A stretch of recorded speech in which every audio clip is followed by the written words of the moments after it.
రాశి మనది కాకపోయినా వాసి మనదే ఉండాలనేది పెద్దల మాట. రాశి అంటాను, వాసి అంటే నెత్తి మీద నీడ అంటే ఇల్లు అనమాట. ఈ పూట నాకు కాస్త ఆకలిగా ఉంది, ఇప్పుడు అన్నం పెడతారంటే మనం పెట్టిన మన పాలు మనం తిన్నది మట్టిపాలని చెప్పి పుణ్యం పురుషార్థం దక్కుతుందని చెప్పి ఎవరైనా ఇప్పుడు అన్నం పెడతారు. అంతే తప్ప నాకు ఇల్లు వాకిలి లేదు, మీ ఇంట్లో ఉంటానంటే ఎవరు ఉంచుకుంటారు చెప్పండి, వెళ్ళి అవతలకంటారు కదా. అందుకే పెద్దలు ఏం చెప్తారంటే రాశి మనది కాకపోయినా పర్వాలేదు, అది ఎక్కడైనా ముడుతుంది, వాసి మాత్రం మనదే ఉండాలి. కాబట్టి కాస్త ఓపుకున్నప్పుడే 4 రాళ్ళు వేసుకుని ఒక వాసి ఏర్పాటు చేసుకోండి అని చెప్పి చెప్తున్నారనమాట. అంటే గతంలో ఇదే మాట చెప్పాను అనుకోండి, కాదని నన్ను చెప్పి చాలా రోజులైంది కదా, ఒకసారి పునశ్చరణ చేసినట్టు ఉంటుంది, అంటే జ్ఞాపకం చేసినట్టు ఉంటుందని మళ్ళీ ఈ వార్త చెప్తున్నాను అనమాట. అందుకే నెమ్మదిగా కాలు చేయి కూడ తీసుకుని ఏమిటి రూపాయి పోగు చేసుకుని ₹1 పెట్టి శుభ్రంగా 20 గజాల మొక్క తీసుకోండి. 20 గజాల మొక్క ఏం చేసుకుంటామండి, మరి అంత బొత్తిగా అంత చిన్నదా అంటారమో, అవును తప్పే ఉంది.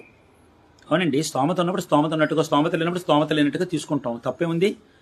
ఒక ఒంటిలో వేసుకుంటాం, గది వేసుకుంటాం,